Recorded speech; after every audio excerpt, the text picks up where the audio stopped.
নমস্কার বন্ধুরা, কেমন আছেন সবাই? আমি মধুমিতা রান্নাঘরে আপনাদের আবার স্বাগত। আজ আমি আপনাদের বানিয়ে দেখাবো পটেটো ফিঙ্গার চিপস। তার জন্য আমি প্রথমে আলুগুলো কেটে নিয়েছি। এখানে আলুগুলো আমি একটু মোটা করে কেটে নিয়েছি।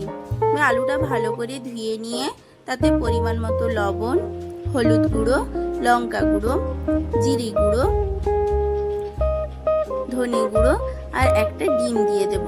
আমি এখানে একটা ডিম ব্যবহার করেছি, আপনারা আলুর পরিমাণ অনুযায়ী ডিম ব্যবহার করবেন।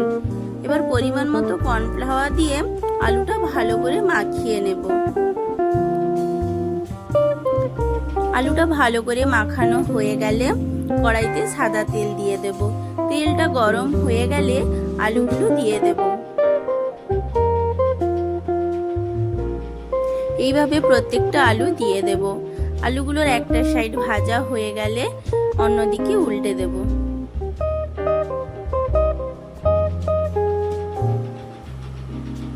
আলুগুলো ভালো করে ভাজা হয়ে গেলে তুলে নেব। এবার একটা পেঁয়াজ কেটে নেব।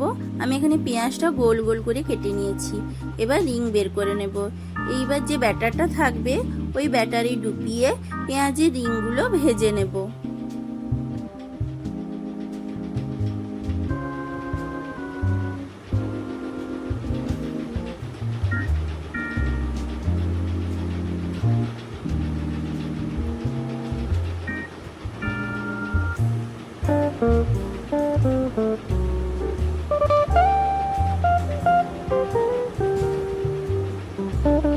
পেঁয়াজের রিংগুলো ভালো করে ভাজা হয়ে গেলে তুলে নেব। এবার কিছু কাঁচা লঙ্কাও ব্যাটারে ডুবিয়ে ভেজে নেব।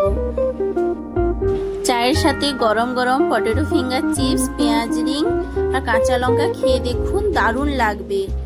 আমার এই রান্নাটা কেমন লাগলো অবশ্যই কমেন্টে জানাবেন।